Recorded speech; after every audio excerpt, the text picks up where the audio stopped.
Another prediction! This time a lot more short term though. In my first Rivals video, I predicted the long-term success of Rivals of Aether 2 and said that it will flourish and be big and active in 5 years. We'll have to wait for a bit longer to see if I'm right. Feel free to follow along by subscribing. Today, I will predict the next and actually first DLC character since the release of the game. So what's the character release plan? How often will new fighters come out and which ones? Is there a pattern? Yes. The plan is to release 4 characters a year, and not randomly, it's a lot more thought out than that. Dan and his team want to release future characters with a 50-25-25 split. What does that mean? 50%, so 2 out of 4 a year, will be returning characters. Returning from the Rivals of Aether 1 character roster, including the Workshop 4. 25% will be from the general Aether universe, which includes Dungeons of Aether, where Fleet is from, and the lore from Rivals 1, where Loxodon is from. And the last 25% will be completely new characters. Some of you probably already know that,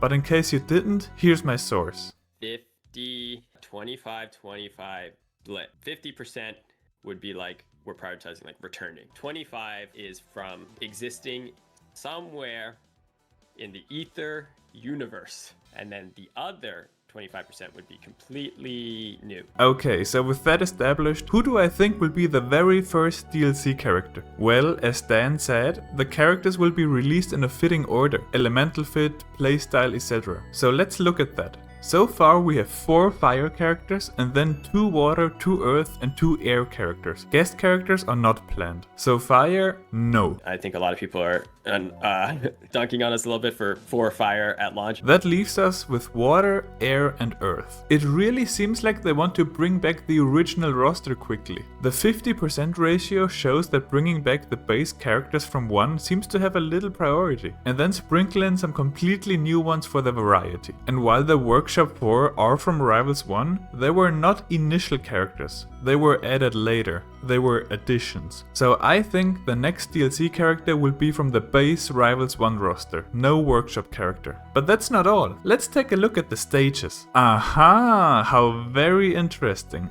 Every stage is the home or workplace of certain characters from the roster, except for these 2 here.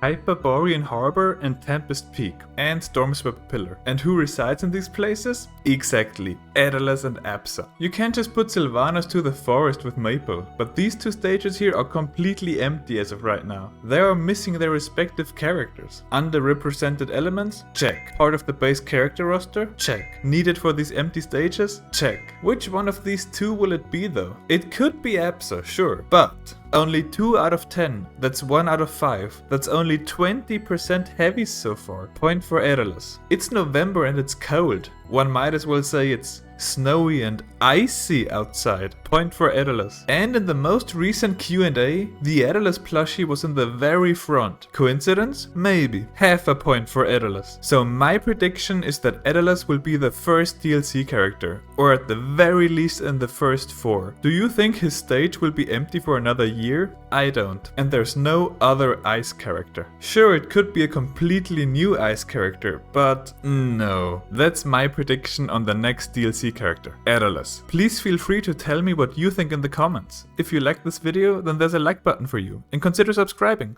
Bye!